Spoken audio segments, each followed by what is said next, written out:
Estimadas y estimado asistente, buenos días. Hoy vamos a terminar definitivamente el complejo indianismo, nativismo, que no solo en Bolivia, sino en el resto de todo el tercer mundo es muy importante para la elaboración de las actuales teorías contemporáneas en sociología, ciencias sociales, filosofía, etc.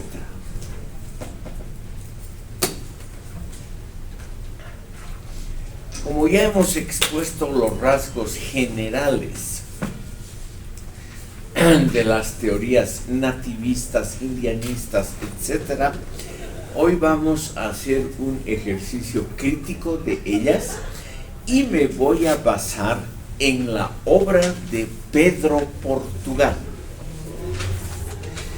Pedro Portugal Mollinedo es un distinguido indianista, o sea, no es alguien que viene de un lado contrario, no es alguien que proviene de la derecha ni nada por el estilo, sino que es un conocido escritor intelectual de tendencia indianista moderada, de tendencia muy, yo diría, muy tratando de evitar siempre extremos, y él ha publicado hace muy poco varios artículos en su periódico. Él es el fundador y director del periódico Pucara, donde él cada semana sube artículos propios y de otras personas, generalmente artículos muy bien pensados. Por lo tanto, es su posición una tendencia que merece algo de cuidado y respeto. Y además, él ha publicado hace pocas semanas el libro El Más y la degradación de la Pachamama en Pachamamismo, que es un libro que justamente nos toca directo, voy a anotar luego el título, que toca directamente la temática de hoy. En la sesión anterior, lo último que hemos discutido es la tendencia a revalorizar la llamada justicia consuetudinaria o el derecho indígena. Y me imagino, pudiendo equivocarme, que ustedes, jóvenes estudiantes de Derecho, están interesados en esta temática de la justicia comunitaria vista desde el punto de vista de la sociología y de las ciencias sociales. Hoy me voy a basar, estimado público, en un texto de un profesor de esta universidad. Se trata de un distinguido catedrático de Derecho, tal vez ustedes han tomado clases con él, Edwin Cocarico Lucas. Edwin Cocarico Lucas. Él se escribe así.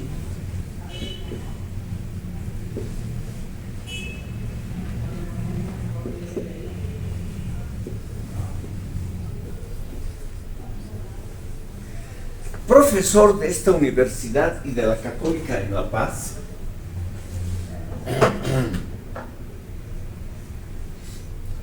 ¿Quién acusa a la justicia ordinaria, a la justicia normal, de ser etnocéntrica? Es decir, de privilegiar el pensamiento y los intereses, o sea, tanto la parte espiritual como la material, la ideología y los intereses de un grupo determinado étnico en Bolivia, que son blancos y mestizos. Al criticar el derecho normal, el derecho que se estudia en la carrera de ustedes, él critica precisamente el carácter colonialista del derecho. Y ahora vamos a ver qué quiere decir él con esta crítica al carácter del derecho y qué es lo que propone como solución, que es, van a ver ustedes, relativamente interesante. Está en el límite entre el derecho, la filosofía jurídica y la sociología. Edwin Cocarica Lucas nos dice lo siguiente: no existe en todo el mundo un metacriterio, o sea, un criterio muy elevado, un criterio que esté por encima de otros valores, un metacriterio por encima de todos los sistemas jurídicos que nos permitiera establecer una jerarquía de los mismos. Él nos dice, en el mundo no existe una especie de criterio superior de valor, un valor por encima de todos que nos permita decir cuál derecho es mejor uno que otro. Entonces él dice, como no existe la posibilidad teórica de una gradación, de una valoración de los diferentes derechos para decir cuál es mejor, entonces solamente hay un criterio válido, que es el criterio de los usuarios del derecho. Todos los sistemas de jurisprudencia, nos dice, son equivalentes entre sí y deberían ser calificados, si es necesaria una calificación, solamente por los usuarios y por las víctimas de los sistemas jurídicos. Por ejemplo, los pobres usuarios que pierden o que no se les da derecho porque no consiguen formular bien sus intereses y sus anhelos. En la región andina, nos dice Cocarico, el derecho consuetudinario indígena comunitario, él lo llama así, el derecho indígena consuetudinario y comunitario, es superior a las prácticas del derecho occidental que se enseña en las carreras de derecho, porque toma en cuenta los deseos, las prácticas y las tradiciones de los propios usuarios.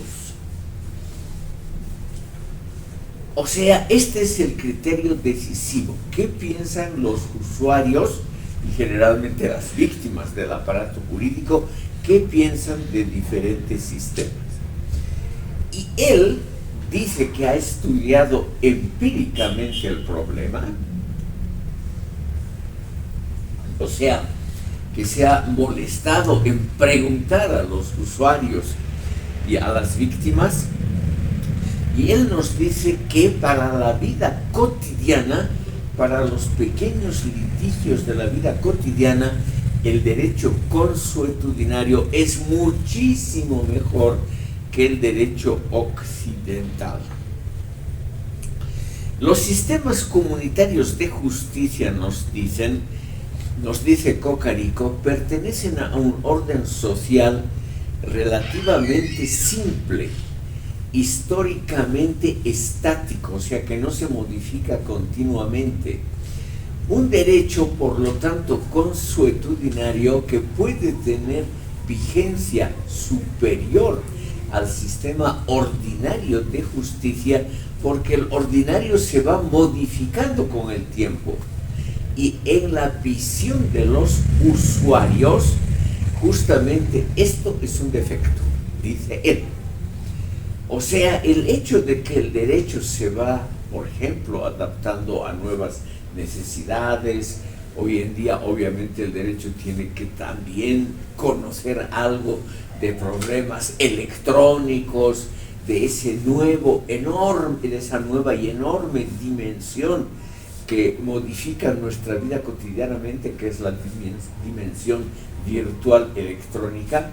Él dice que eso no es bien visto por las comunidades indígenas, que estas últimas prefieren reglas inmutables, reglas que no se modifican con el paso del tiempo.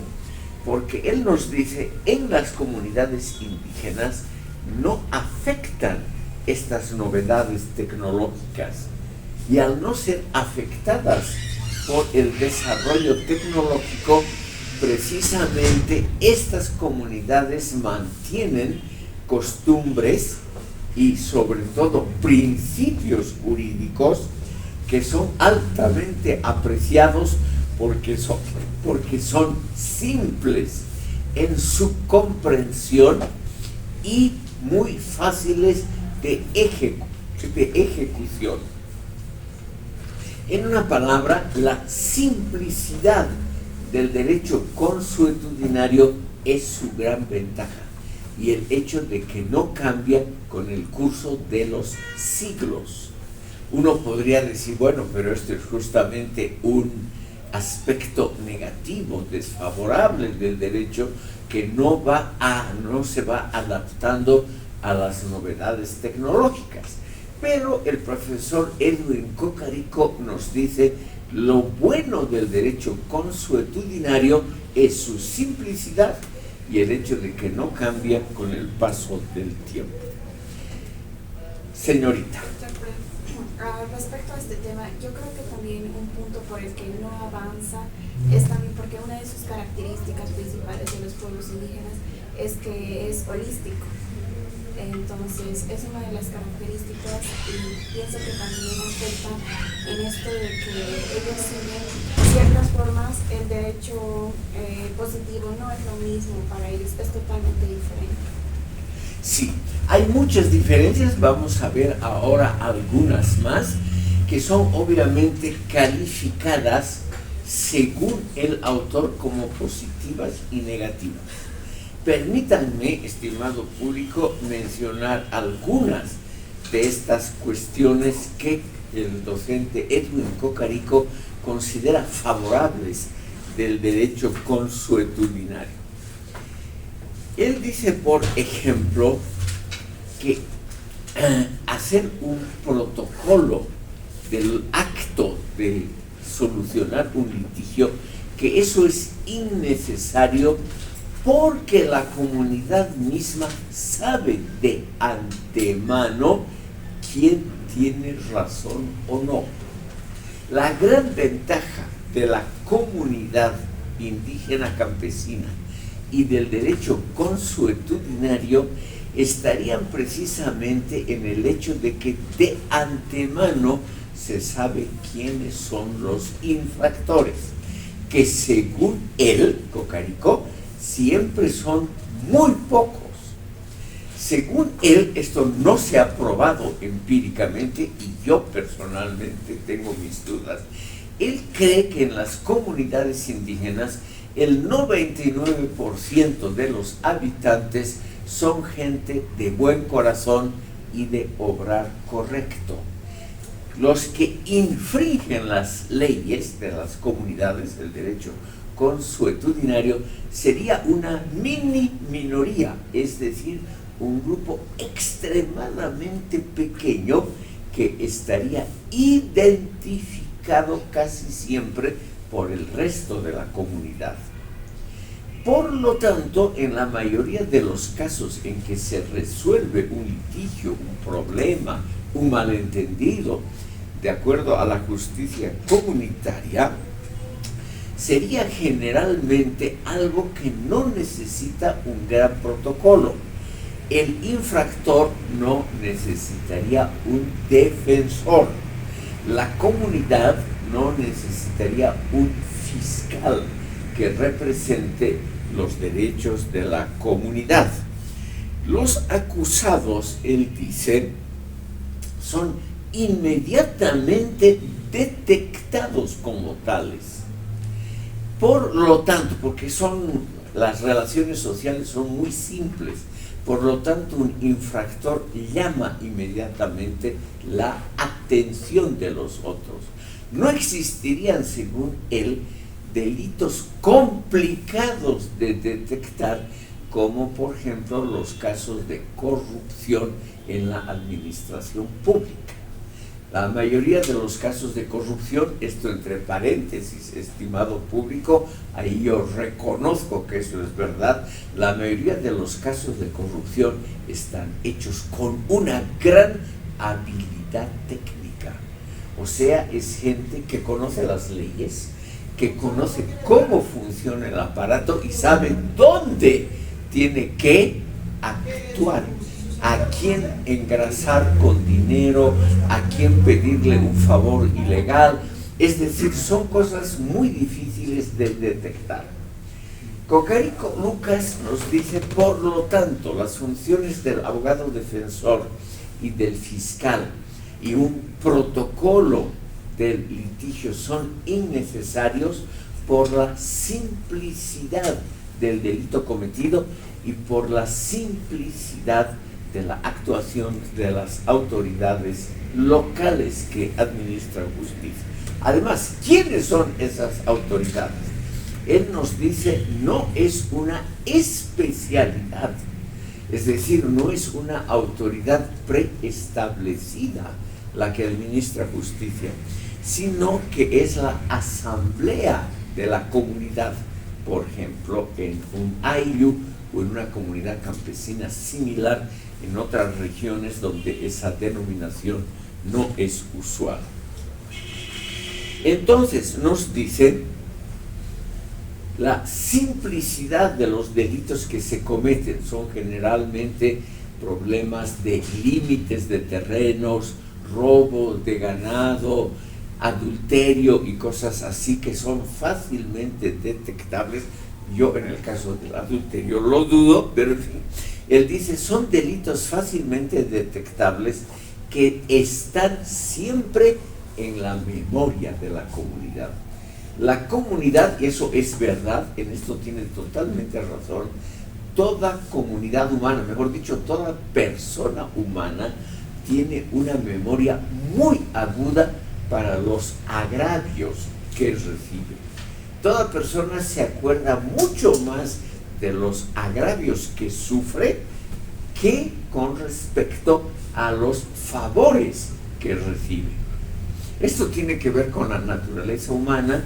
Siempre nos acordamos mucho mejor de aquellos que actúan, según nuestra opinión, contra nuestros derechos y no nos acordamos de los actos bondadosos, de los favores que recibimos de los otros.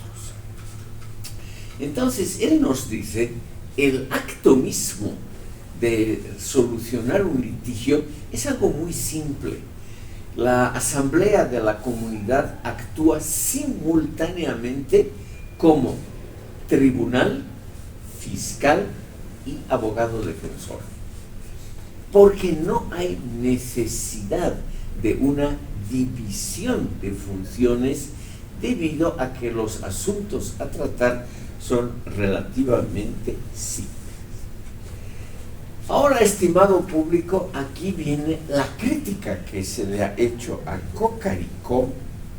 Por ejemplo, aquí me voy a referir a otro docente de la Universidad Católica, y creo que también aquí Valentín Ticona, que ha sido viceministro de Justicia, Valentín Ticona.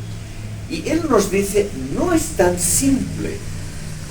La praxis diaria de la justicia comunitaria, también en el ámbito indígena, nos muestra que siempre un acusado necesita un defensor. Siempre. Porque se lo puede acusar de cosas que él mismo no comprende bien. Él mismo no sabe en buena fe qué es lo que qué derecho de otros ha infringido. Y por lo tanto, siempre un acusado necesita a alguien que lo defienda y que no pertenezca al tribunal, es decir, a la asamblea que lo juzga. Se necesita un defensor, dice Ticona, que siempre toma a su cargo los derechos del acusado. Y también, dice Ticona, se necesita un fiscal, porque muchas veces los juicios no son tan simples en una comunidad rural, sino que a veces son problemas que se van arrastrando de generación en generación. Él da el ejemplo de deudas no cobradas por los antepasados del acusado o del infractor, deudas, litigios antiguos, seguramente algunos problemas que han tenido que pesan sobre el ánimo del infractor. Y eso tiene que ser alguien que conoce la historia y que sabe discernir qué es lo justo del injusto al defender a un acusado. Según Ticona, en la mayoría de los casos, los acusadores siempre exageran el delito del acusado y el acusado siempre tiende a minimizar su culpa.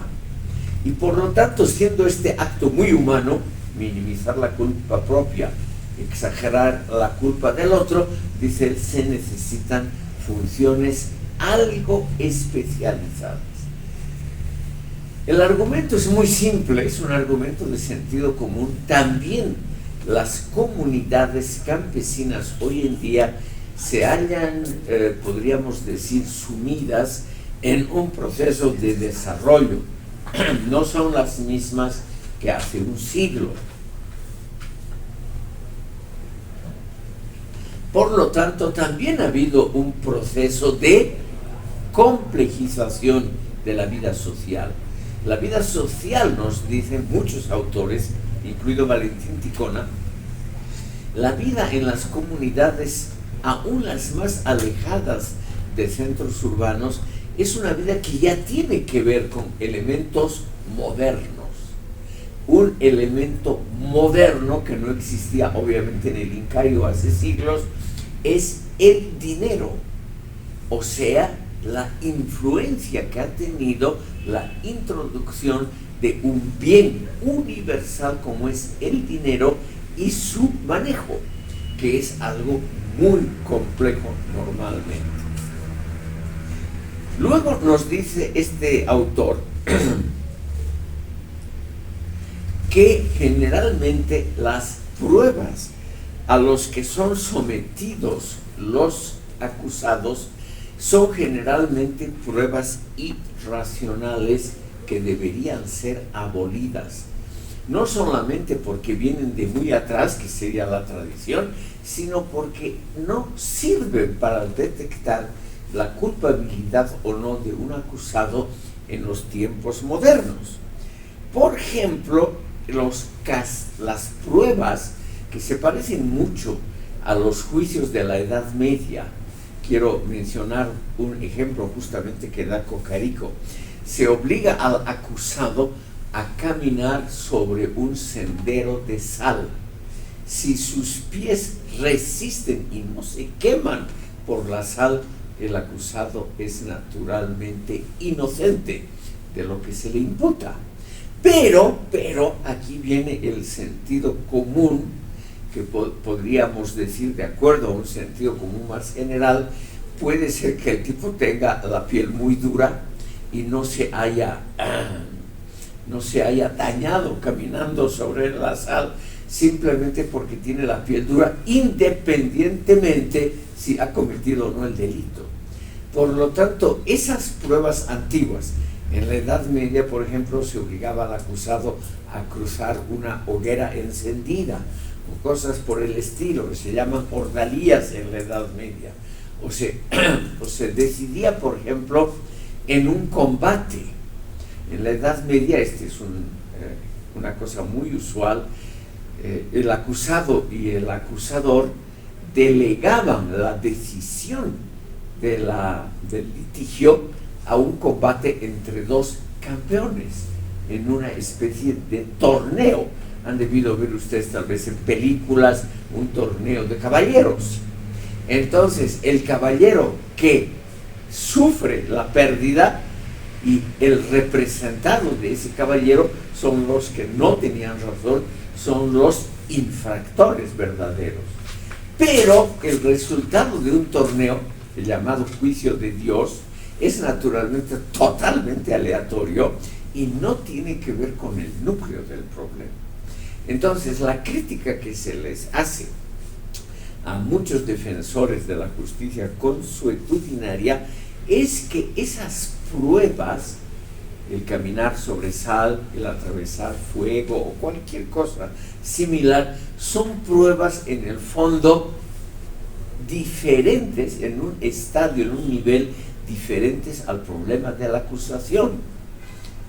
Cualquiera que tenga la suerte de pasar o de saltar exitosamente sobre una fogata encendida, no necesariamente por eso es buen tipo, no necesariamente por ello es inocente o culpable de lo que se le acusa.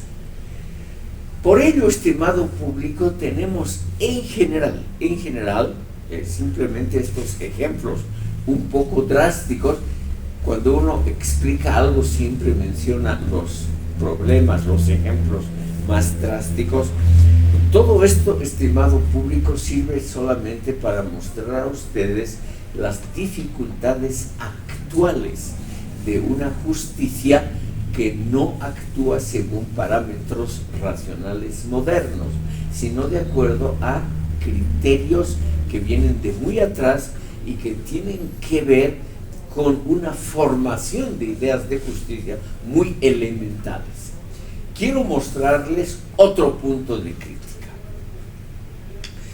Ustedes saben que en la justicia comunitaria no existen prisiones, no existen cárceles.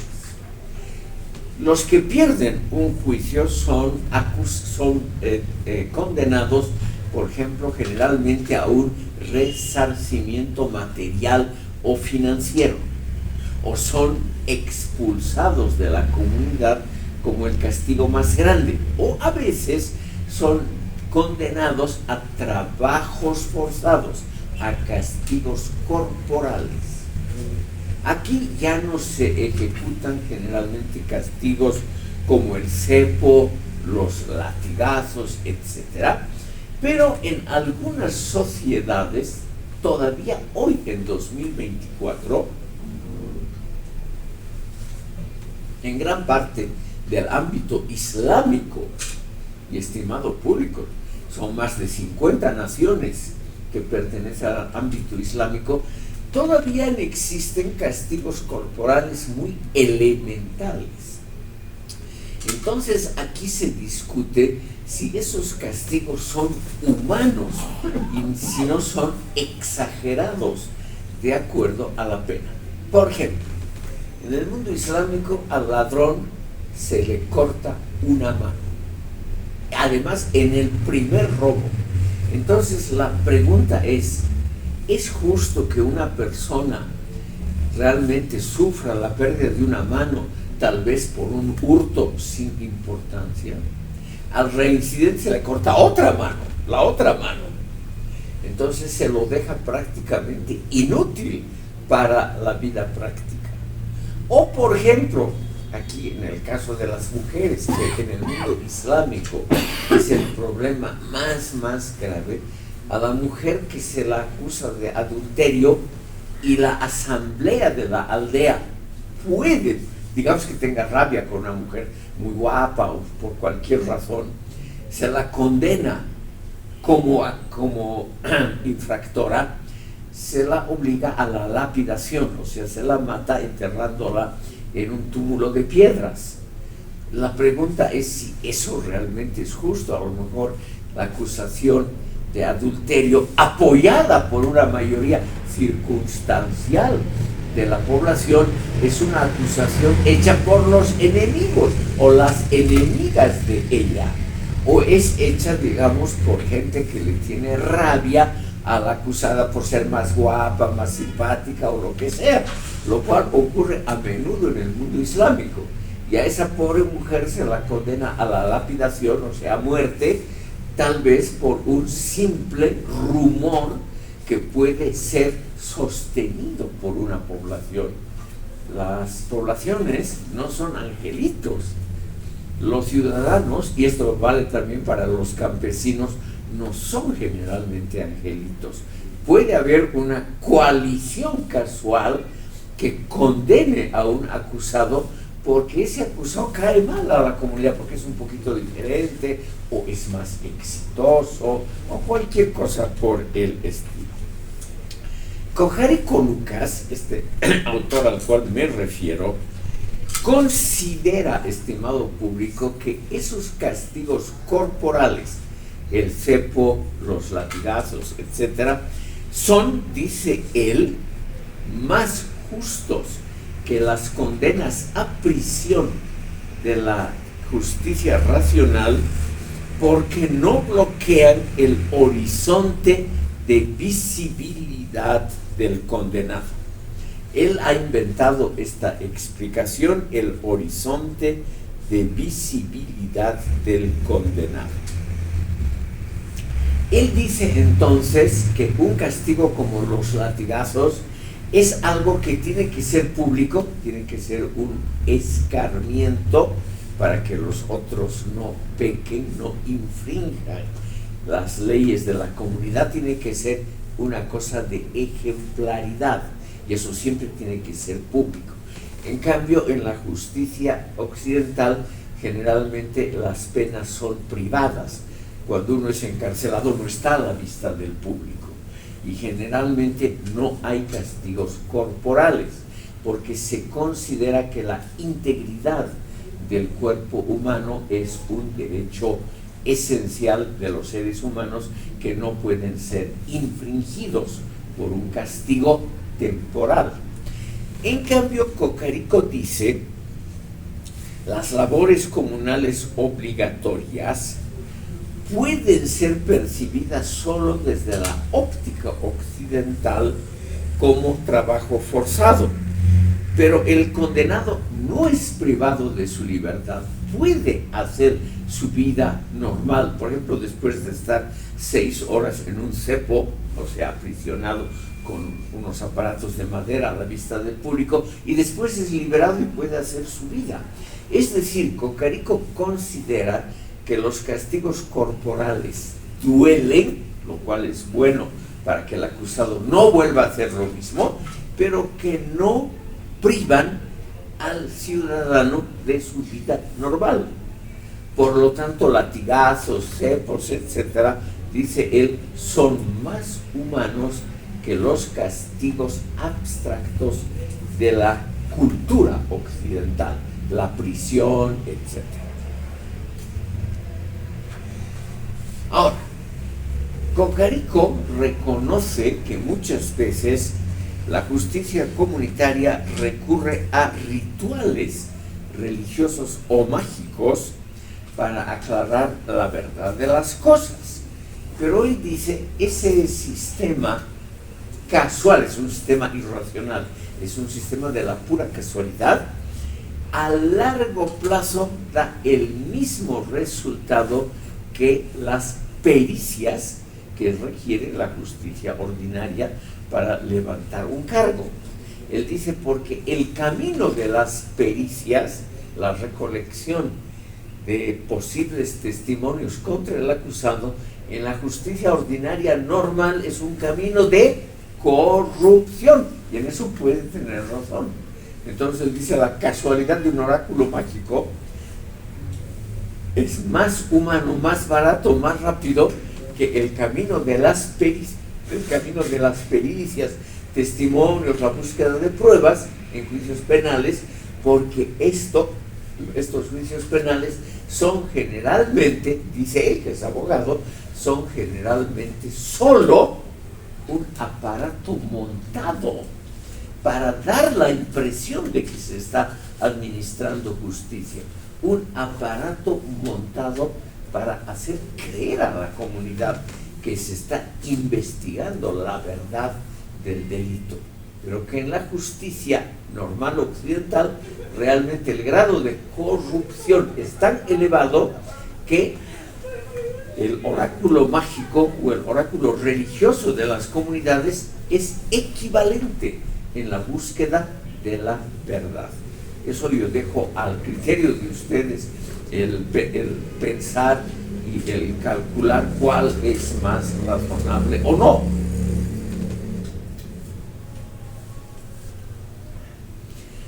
algo, sin embargo, criticable. Como esta es una última sesión sobre el indianismo dedicado a la crítica, permítanme que también mencione aspectos que tienen que ver con lo que se podría llamar sociología penal, que es una parte de la sociología que investiga castigos, su fundamentación, su eficacia, etc. Y aquí algún autor nos dice lo siguiente. Voy a leer a este autor, Rafael Loaiza Bueno, que nos dice: todas las comunidades campesinas y rurales en la región andina de Bolivia y Perú se hallan ya desde hace mucho tiempo sometidas a procesos de aculturación, o sea, de mezcla con otras culturas, y a procesos de modernización técnica, lo que ha conllevado a la descomposición de la cosmovisión original y a la descomposición de los valores de orientación que sustentan la justicia comunitaria en la zona andina. Y él nos dice como resultado: cada vez es mayor, registrable en números, cada vez es mayor el número de indígenas que acuden directamente a la justicia occidental, la regular del Estado boliviano o peruano, o que mediante esta última tratan de modificar fallos adversos de la justicia comunitaria, porque la complejidad del litigio, del problema tratado, hace que los juicios de la justicia comunitaria sean todos injustos, porque no comprenden la complejidad de la situación actual.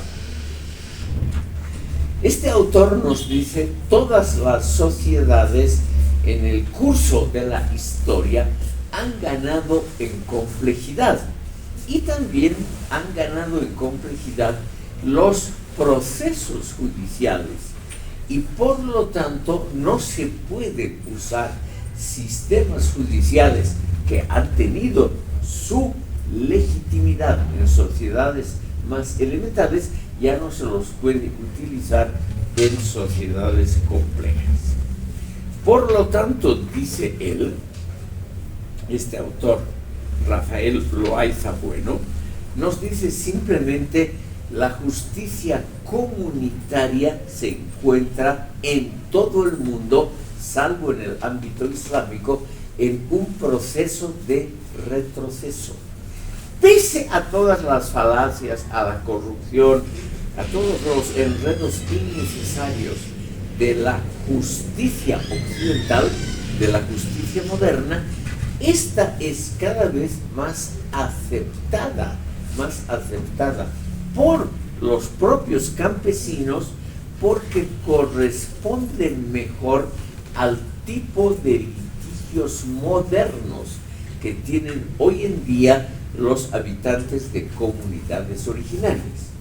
Y él menciona justamente el problema de las deudas entre personas, el problema de cómo sopesar servicios que un campesino ha dado al otro, y el sopesamiento, o sea, el tratar de convertirlo en dinero, cada vez se vuelve más complejo.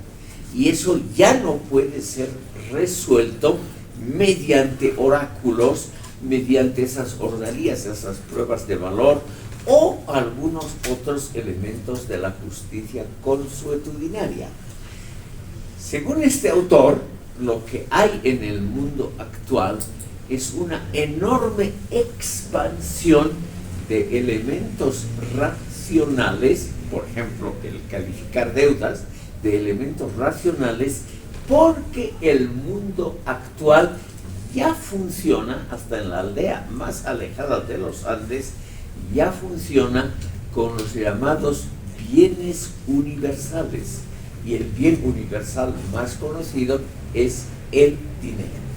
O sea, como ya hay una actividad monetaria hasta en la aldea más lejana, entonces ya no se puede actuar con respecto a problemas que tienen que ver con dinero, ya no se puede actuar con criterios simples de antes, porque generalmente los problemas de dinero son complejos.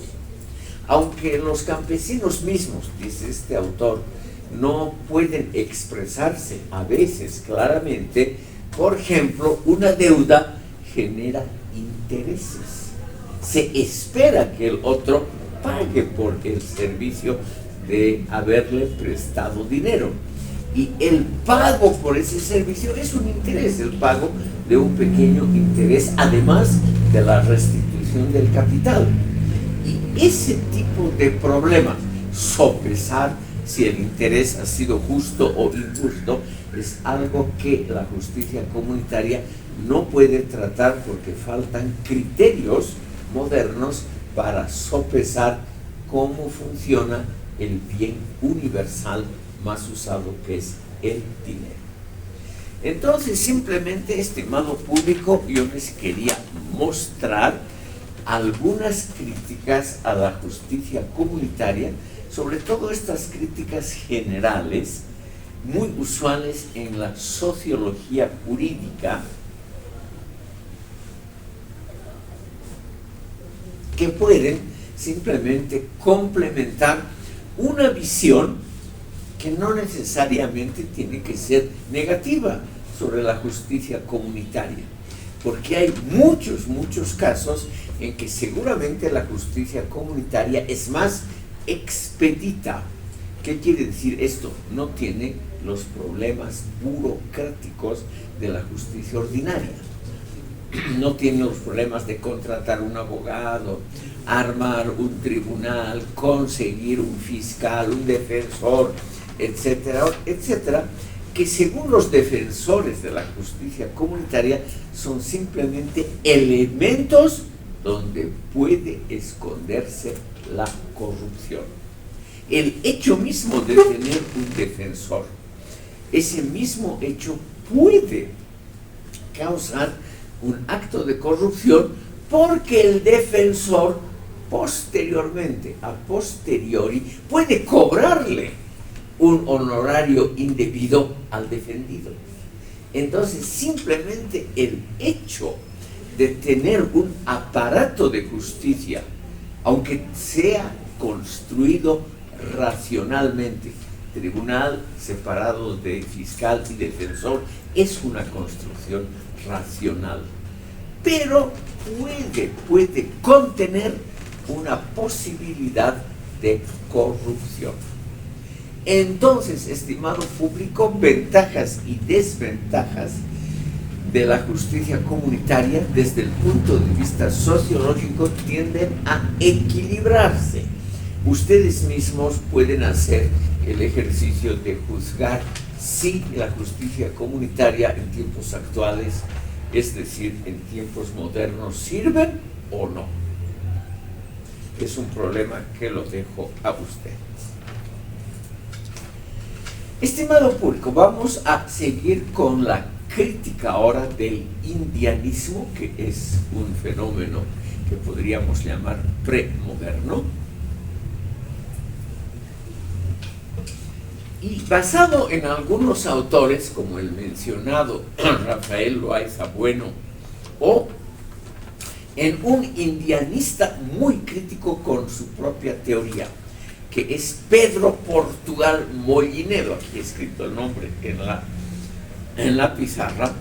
Vamos a ver, estimado público, para redondear el tema, vamos a ver los aspectos a los que conduce posiblemente la perseverancia en mantener tradiciones como lo quieren las teorías indianistas. Aquí en la pizarra, estimado público, les he puesto 5 casos de consecuencias de los principios indianistas para la vida actual, basado en estos autores críticos. No es necesariamente mi opinión, sino es en parte la de Pedro Portugal y otros autores, porque dentro del indianismo también hay voces críticas. Quiero mencionar, por ejemplo, a otros pensadores interesantes. Vamos a ver algunos nombres interesantes de la parte crítica, y en base a esto se puede armar una especie de esquema como está en la pizarra. La parte de la izquierda son los postulados del indianismo, o sea, ¿qué es lo que el indianismo en general, sobre todo el gran líder del indianismo, que ha sido Fausto Reynaga y su hijo Ramiro Reynaga, qué es lo que ellos proponen y qué son probablemente las consecuencias? O sea, ¿a dónde puede llevar un postulado? Eso es un tema típico de la sociología. Estudiar las consecuencias sociales y políticas de un postulado ideológico. A la izquierda, estimado público, están los postulados ideológicos, o sea, los postulados teóricos del indianismo, y a la derecha las posibles consecuencias. Casi todos los pensadores indianistas, con excepciones como Pedro Portugal, son teorías adversas al libre mercado. Se considera que el libre mercado es una introducción de la cultura occidental. Sobre todo, estimado público, el libre mercado como lo conocemos ahora. El libre mercado como lo conocemos ahora tiene algunos elementos, quisiera mencionar 2 o 3, que no son usuales en las culturas indígenas. Por ejemplo, la existencia de una bolsa de valores, o en general de un mercado. Una bolsa de valores es muy similar a un mercado libre, donde actúan sin imposición estatal los que ofrecen un producto y los que buscan un producto. Y en el juego de la oferta y la demanda se define un precio. Ustedes pueden arguir contra esto que también en la cultura incaica, en la azteca y en la maya ha habido mercados, lo cual es verdad, pero no ha habido mercados generalmente para todo tipo de bienes. En cambio, en la cultura occidental todo puede ser comprado y vendido. Las conciencias, los inventos inmateriales se puede negociar. Por ejemplo, un invento, se puede negociar un procedimiento técnico que no ha sido utilizado. Eso es lo más usual hoy. Estamos en el mundo de las tecnologías que varían cada momento. Y si ustedes, lo cual yo les aconsejo, porque es una cosa pública, muy fácil, hay cientos de videos de eso, le echan un vistazo a cómo funciona una bolsa grande, por ejemplo, la famosa Bolsa Central de Nueva York. Ustedes van a ver que se negocian acciones, o sea, unos ofrecen, otros solicitan acciones y se acuerda un precio que está justamente definido por la oferta y la demanda, independiente de la calidad intrínseca de lo que se está ofreciendo. En cambio, según la teoría indianista, eso es irracional, porque lo que importa es el valor de uso, en la terminología marxista, el valor de uso de lo que se está ofreciendo o se está solicitando, y no el valor futuro especulativo. En cambio, las bolsas actuales, los mercados actuales, por ejemplo, los mercados de materias primas, calculan qué solicitud, qué demanda va a haber de petróleo en un año. Y entonces se venden los llamados futuros, es un bien comercial muy, muy solicitado en todas las bolsas, se venden derechos para el futuro. lo cual para los indianistas es simplemente irracional el tratar de vender, negociar cosas que no son tangibles, derechos intelectuales, inventos intelectuales, marcas y procedimientos de nuevos medicamentos. Eso es lo más usual hoy en día en la bolsa de valores. Por ejemplo, son altamente apreciados todos los posibles medicamentos que prometen tal vez una cura al cáncer o aliviar las dolencias de esa enfermedad en el futuro. Entonces, el mercado, si es que existe en el mundo andino tradicional, según estos autores, es un mercado muy elemental de objetos visibles y tangibles. En cambio, el mercado moderno es un mercado de cuestiones abstractas que se negocian. La negativa, por lo tanto, a ampliar el mercado, todos los regímenes indianistas, el recuerdo que hay más o menos fehaciente de cómo funcionaba, por ejemplo, el imperio azteca y el incaico son muy similares, son regímenes que restringían el mercado, sobre todo con el exterior, controlaban el comercio exterior. Y los regímenes nacionalistas o socialistas también restringen severamente el comercio exterior. Entonces, tenemos como una de las posibles consecuencias es el establecimiento de una economía dirigida centralmente. Y tenemos el caso de confirmación que en la mayoría de los países donde hay teorías similares al indianismo, que son dominantes, predominantes, obligatorias en la mayoría de los países islámicos y antes en el mundo socialista, que también era contra el mercado, hay la tendencia a establecer una economía manejada, dirigida centralmente, como es todavía hoy el caso en Cuba, en los pocos países socialistas que quedan, como Corea del Norte, etc. Ahí el mercado no es libre, sino es el Estado el que fija precios, el que sabe con quién hay que comerciar y quién no, qué hay que importar o no. Es decir, no es un mercado libre, sobre todo con el mundo exterior. En cambio, los enemigos del indianismo, o los adversarios, nos dicen el mundo actual es un mundo donde todo está interconectado entre sí.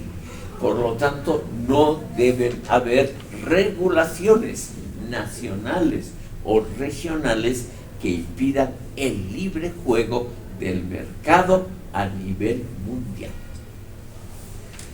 Uno de los elementos de crítica del indianismo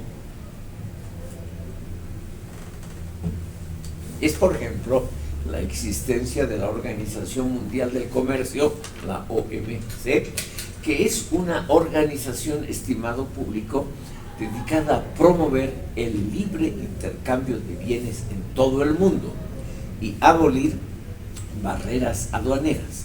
En cambio, los regímenes donde hay estas tendencias colectivistas que propugna el indianismo son sistemas que tratan de aislarse, por lo menos parcialmente, del mundo exterior, por ejemplo, mediante tasas aduaneras elevadas, prohibiciones de importación o exportación, etc.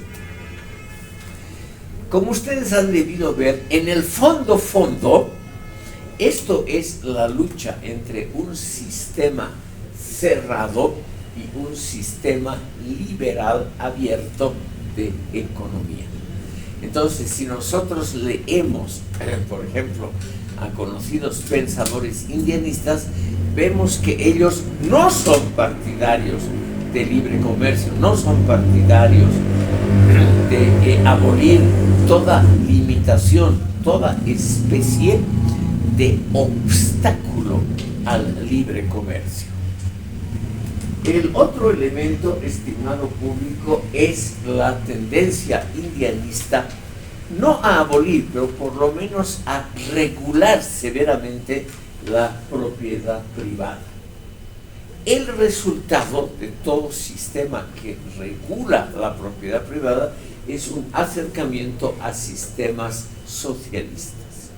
Los críticos, no es mi opinión, los críticos de los sistemas socialistas simplemente nos dicen la economía funciona mejor en un sistema liberal abierto con propiedad privada de los medios de producción y funciona peor en un sistema socialista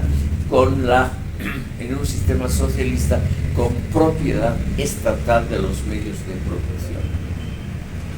Me permito mencionarles entre los partidarios del libre comercio y de la propiedad privada, me permito mencionarles el ejemplo estrella que ellos tienen en mente, y es lo que ha pasado en la República Popular China en los últimos 50 años.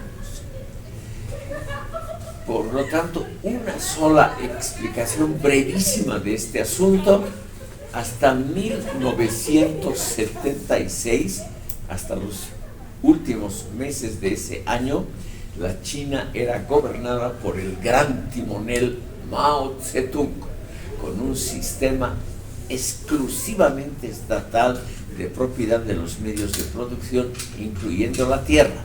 Todo era propiedad del Estado, el Estado dirigía todo. El poquísimo comercio exterior que tenía la China hasta 1976 era regulado por el Estado. Y si ustedes leen estadísticas que son fácilmente accesibles en internet o comparaciones, hay videos que muestran imágenes, películas, fotografías de cómo era la China hasta 1976 y cómo es ahora, ustedes van a ver que son dos mundos diferentes. Es decir, los partidarios del libre mercado y de evitar el socialismo nos dicen la China era un país muy pobre hasta 1976, encerrado sobre sí mismo este país, sin contacto con el mundo exterior y con un nivel de vida muy modesto para sus habitantes.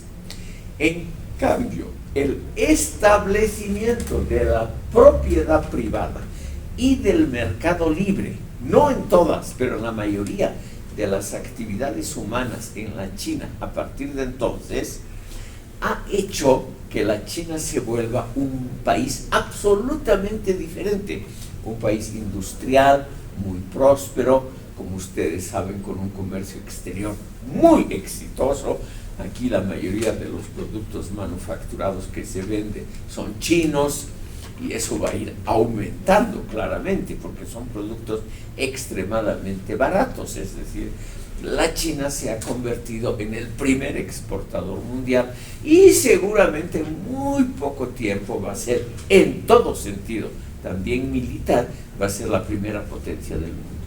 Y esto dicen los partidarios del capitalismo, de la libre empresa, etcétera, dicen que eso se debe a la introducción en la China, solo en el campo económico, de un sistema liberal capitalista. Es la empresa privada china la que es tan exitosa y la que ha sacado a 600 millones de campesinos paupérrimos, los ha sacado de la pobreza y los ha llevado a la clase media. Entonces, estimado público, existen evidentemente algunos ejemplos prácticos que nos muestran simplemente cuál es mejor o peor. Yo simplemente estoy repitiendo lo que dicen los analistas, los tratadistas sobre esta posibilidad. Más complicado es el otro caso. Los indianistas no tienen simpatías por el pluralismo ideológico.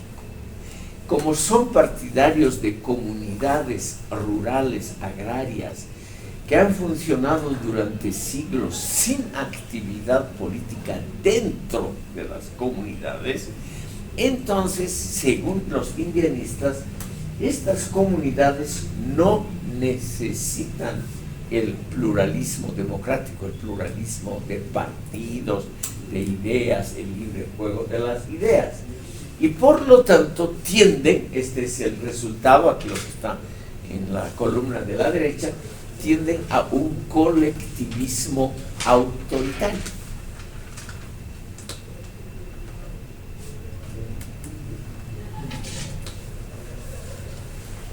Ustedes mismos, estimado público, aquí no quiero influir, se pueden ver ventajas y desventajas de ambos sistemas. Un sistema autoritario que evita el pluralismo democrático tiene obviamente una gran ventaja, y es de dar a toda la población una sola idea, una sola identidad, una sola meta de desarrollo histórico, lo cual refuerza la identidad colectiva. De eso no hay duda. La gente que vive en estos sistemas cerrados, autoritarios, etc., es gente que tal vez tiene algún tipo de sufrimiento porque no puede tener acceso a todas las tendencias ideológicas. Pero eso es solamente una minoría. Son solamente los intelectuales, los universitarios, los que sufren bajo la carencia de pluralismo. La gran mayoría de la población vive más bien contenta con la unidad de pensamiento, de acción, con la identidad total entre el líder y el pueblo, etc. Es un problema que ha sido muy estudiado por la sociología política. Quiero darles solamente un ejemplo del siglo XX, el más conocido y el más estudiado. En 1933 se estableció en Alemania un régimen totalmente totalitario, o sea, muy autoritario, dirigido por Adolf Hitler y el Partido Nacional Socialista, por el nazismo, que es la versión alemana del fascismo, o sea, de la extrema derecha. Ya se llevaron a cabo en Alemania, en los 12 años que duró este terrible régimen, se llevaron a cabo muchas encuestas de opinión pública, algunas totalmente oficiales, otras subrepticias, es decir, ilegales. Pero el marco general, la visión que nos dan, es muy interesante. La mayoría de la población aceptaba gustosa el hecho de que hubiera una sola ideología, un solo dirigente político, un solo partido permitido, etc., porque la unidad de la nación estaba por encima, era un valor superior a la diversidad. Esto en sociología, estimado público, aunque les parezca raro a ustedes, es muy usual. A muchísima gente le gusta la tranquilidad de espíritu. A la mayoría de la gente le gusta ser manejada. A la mayoría de la gente en todas las culturas, todas las sociedades, les gusta que alguien de arriba con autoridad les diga: este es el camino, estos son los valores de orientación, esto es lo que hay que creer, etc. Curiosamente, claro, eso no toca para nada a universitarios, al estamento intelectual, o sea, no tiene nada que ver con ustedes. Pero a la mayoría de la gente en todas las sociedades les gusta un paternalismo, es decir, un padre espiritual que les señale qué es lo bueno, qué es lo malo, qué hay que hacer, qué no hay que hacer, en qué hay que creer, en qué no hay que creer, qué hay que amar, qué hay que odiar en términos sociales. Lamentablemente es así, a la gente le gusta el paternalismo porque se ahorran energías. La gente como nosotros pierde soberanamente el tiempo y las energías pensando por quién voy a votar, a ver, sopesaré los programas de los partidos, a ver, perderé mi tiempo escuchando innumerables debates en la televisión, en las redes sociales, en los periódicos. Me formaré mi opinión después de estudiar todas las opciones políticas. Eso gusta solo a poca gente universitaria e intelectual como ustedes. Pero a la mayoría de la población en todas las culturas no les gusta ese hecho de tener que pensar por cuenta propia y tener que decidir de acuerdo a los muy modestos y muy débiles criterios que tiene la gente normal. Entonces prefieren que alguien con autoridad, un caudillo, les diga qué es lo que hay que pensar, qué es lo que hay que hacer, etc. Por eso no es algo privativo de una sociedad como la andina el que se aprecia a un caudillo, sino que en sociedades muy elevadas, con una buena educación como era la alemana de 1933, no había analfabetos, había hasta el 33 libertad absoluta de pensamiento, de partidos, había una enormidad de partidos representados en el Parlamento, había una pluralidad de medios de comunicación, no había televisión todavía, pero había periódicos, radios, todos diferentes entre sí. Y ese hecho de tener que decidir uno solito con su conciencia es algo que no gustaba, y yo presiento que no gusta todavía a la mayoría de la población. Por ello es, estimado público, que esto, el pluralismo, no es algo aceptado por todos, sino que es visto como una carga. Entonces la conclusión, el colectivismo autoritario, como se ha visto bajo Hitler, Mussolini, Stalin, etc., es algo muy popular, pero es una vida, esa vida en un régimen autoritario, esa vida donde todo está más o menos decidido de arriba, sin que la gente normal pueda opinar, es algo, estimado público, que a la larga no funciona bien.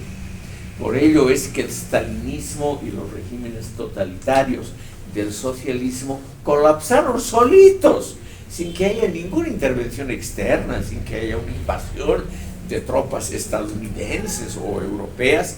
La Unión Soviética, todos los estados comunistas de Europa Occidental colapsaron en 1989 y 1991. En escasísimos 2 años colapsaron todos esos sistemas, sin remedio. Solamente se han salvado 2 países severos del antiguo régimen comunista, que son Cuba y Corea del Norte.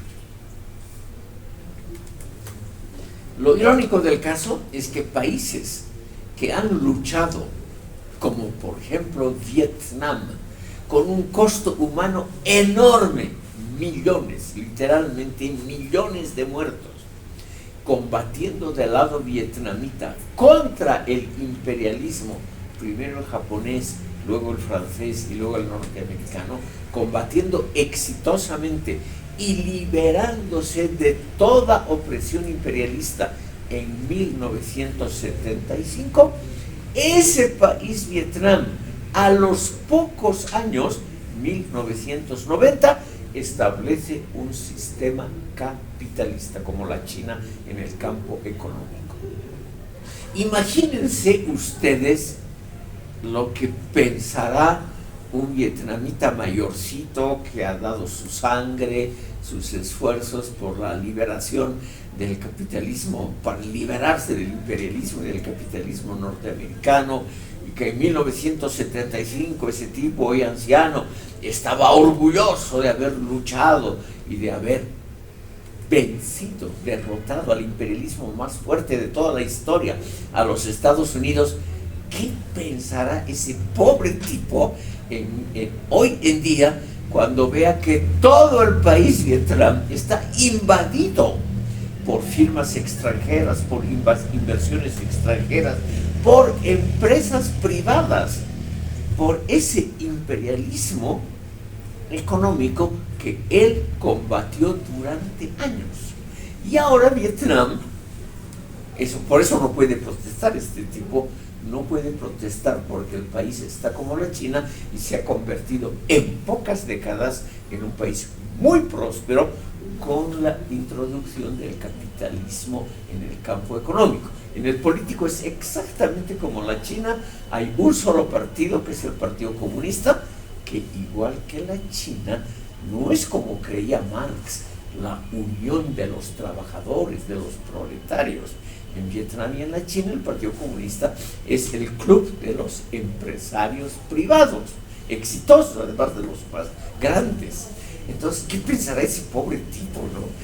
Que el éxito de su país se debe a lo que él ha combatido severamente.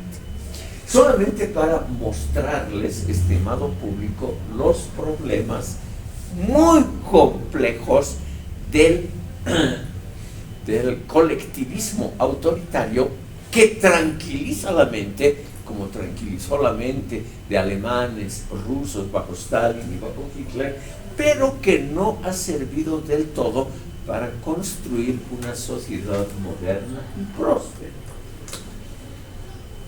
Otra de las consecuencias del indianismo en su forma más severa es, estimado público, lo que cultivan Enrique Dussel y ha cultivado aquí en Bolivia Fausto Reynaga intensamente, es la crítica a la modernidad. Si ustedes leen las obras de Fausto Reynaga, que son obras muy interesantes, muy bien escritas, y hace pocos años, en conjunción con la Universidad Mayor de San Andrés, la vicepresidencia ha publicado las obras completas de Fausto Reynaga en 12 volúmenes, muy baratos. Es una prosa muy interesante. Además, no hay duda que es la visión que tienen los indígenas del sufrimiento acumulado en 500 años, que es algo absolutamente legítimo. Es decir, ese sufrimiento que se expresa en condenar al régimen que los hizo sufrir tanto tiempo. Entonces hay una negación de lo que podemos llamar la modernidad occidental. Les he leído un famoso pasaje de Fausto Reynaga, donde él dice: hay 4 factores que nos han esclavizado: los códigos napoleónicos, la democracia francesa, el derecho romano y la cultura capitalista. Eso es la negación de la modernidad, porque los códigos modernos, como los códigos napoleónicos, el capitalismo, etcétera, etcétera, son los rasgos distintivos de la modernidad. Entonces, estimado público, el combatir la modernidad puede llevar al nativismo, es decir, a exaltar los valores propios de la tierra, los valores antiguos antes de la modernidad, antes del choque con el mundo moderno. Y eso, estimado público, siempre es un elemento altamente conflictivo, porque esa modernidad también tiene aspectos positivos a los cuales nadie, ni los indianistas, quieren renunciar. Los antibióticos, las redes sociales, los aviones, es decir, el mundo basado en la ciencia y la tecnología. Entonces, ven ustedes aquí el nativismo, o sea, el enaltecimiento de lo propio, de lo nativo, el enaltecimiento de lo que viene de atrás, tiene también sus aspectos problemáticos, que es negar los aspectos positivos de la modernidad. La modernidad ha traído en el área andina obviamente también factores negativos. La explotación de los indígenas, el agotamiento de los recursos naturales, la tala de los bosques, seguramente ha sido muy negativo. Pero también nos ha traído algunas cosas, la universidad, el sistema universitario, donde estamos ahora, construcciones con hormigón, luz eléctrica, para mencionar solo los rasgos de la modernidad que están en esta aula. Entonces, el renunciar, estimado público, completamente a la modernidad, tiene también sus rasgos muy complejos y yo diría rasgos que no pueden cumplirse en la realidad. Finalmente, todos los indianistas, la teoría de Enrique Dussel, de Franz Hinckelamert, todas estas tendencias indianistas y afines son enemigas del racionalismo occidental. Y ese racionalismo occidental es reemplazado en la teoría de todos estos señores por una doctrina que ensalza los sentimientos, las emociones y los instintos, un régimen de emociones. Dussel y Reinaga, en eso muy similares, son partidarios de reavivar las emociones porque son mucho más valiosas que el racionalismo, el pensar racionalmente, que ellos dicen que es algo mecánico e inhumano. Lo racional ellos lo equiparan a lo que pueden hacer las máquinas, por ejemplo, las computadoras. Y ellos creen que el régimen libre de emociones, sentimientos, es algo superior como criterio de organización social.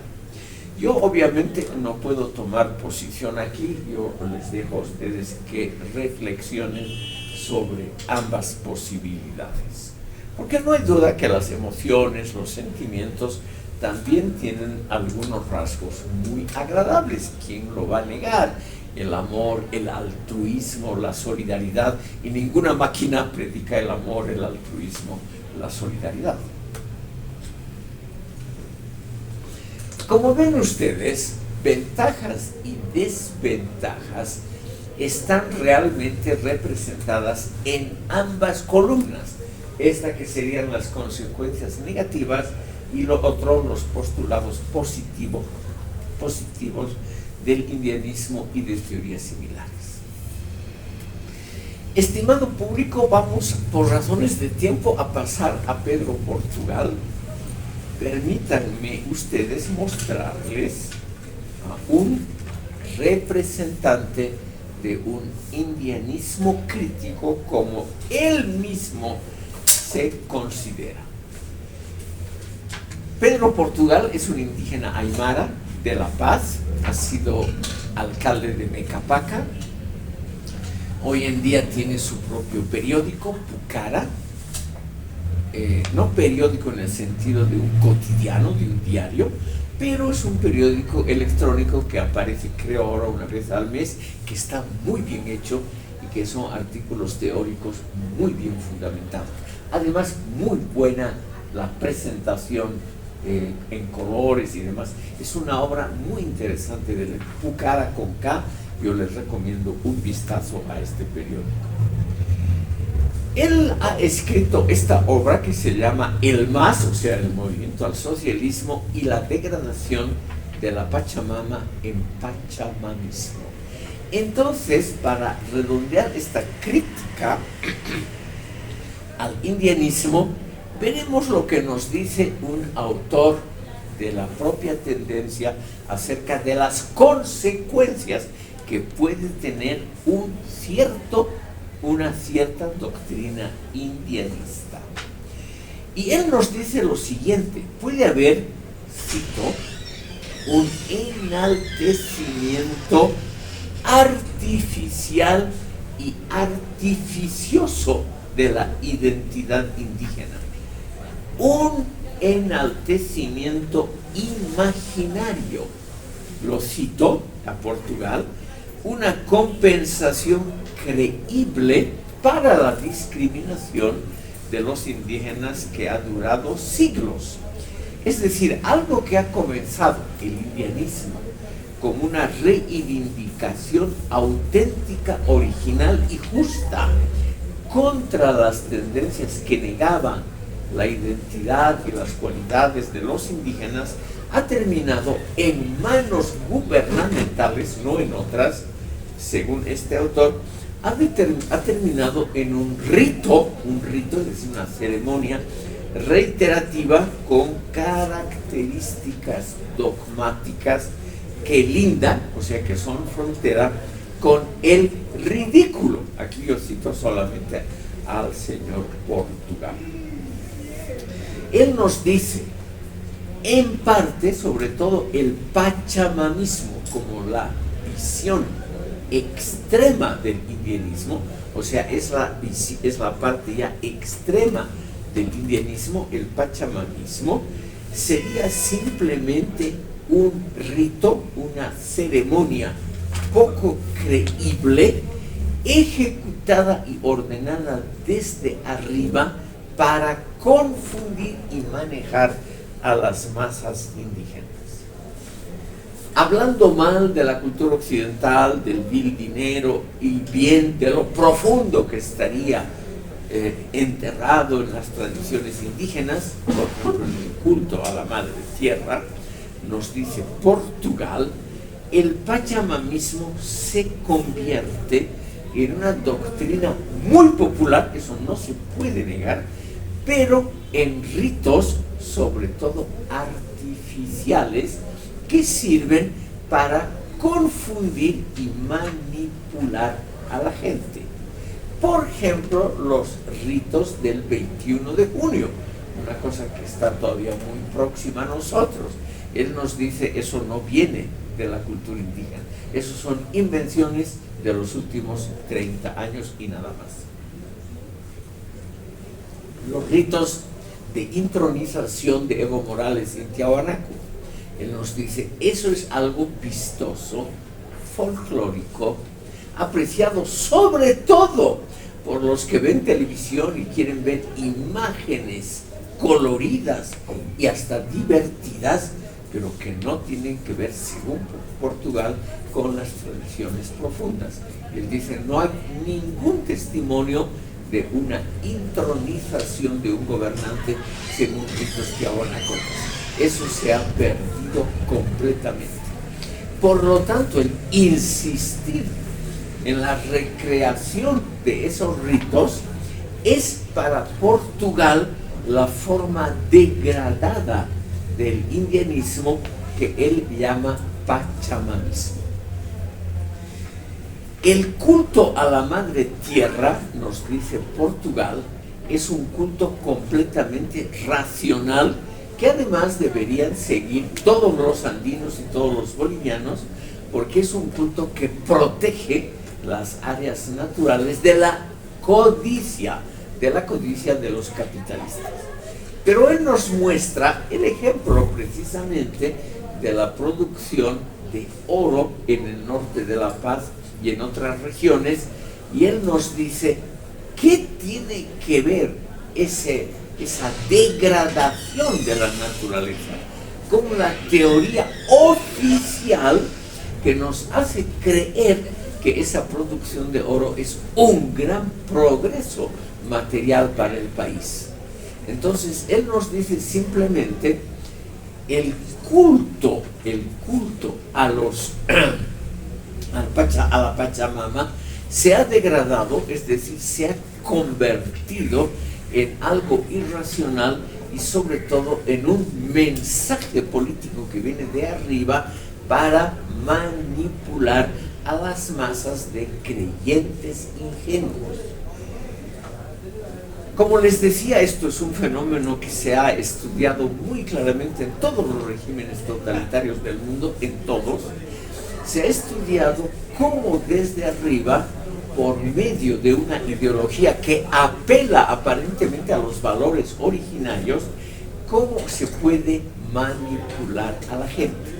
el régimen de Hitler en Alemania, en el fascismo alemán, y el de Mussolini en Italia, nos mostraron cómo, acudiendo a valores nacionalistas, o sea, lo que viene de muy atrás, cómo se puede manipular exitosamente a toda una población en favor de metas dictadas de arriba. Y aquí en este caso nos dice Pedro Portugal, la meta dictada de arriba es la explotación in misericordia de los recursos humanos, todo esto disfrazado con una aparente protección al medio ambiente y un culto a la madre tierra que en el fondo solamente nos muestra una intención gubernamental de usar a fondo recursos naturales hasta que estos se agoten. Esto tiene que ver, estimado público, y con esto terminamos, porque son ya 10:30. Terminamos viendo, estimado público, que el indianismo y teorías similares están totalmente justificadas por la explotación, la discriminación, el dolor y el sufrimiento que las colectividades indígenas han sufrido a partir de 1492. Eso es indudable. Pero como toda construcción humana, toda absolutamente, puede ser también usada para otros fines. Entonces el indianismo, las teorías de la descolonización, etcétera, también pueden ser usadas, todas estas teorías, para manipular a las masas, haciéndoles creer que uno está revitalizando las tradiciones antiguas. Y en el fondo lo que está haciendo es utilizando lo vistoso, lo colorido, lo que sale bien en las redes sociales y en la televisión, lo que sale bien, usarlo para manipular a masas ingenuas de creyentes. Estimado público, les agradezco mucho por haberme escuchado hoy. En la próxima sesión vamos a volver a las creaciones sociológicas del primer mundo y vamos a ver cómo en el siglo XIX se desarrollan otros tipos de sociología. Hasta el lunes.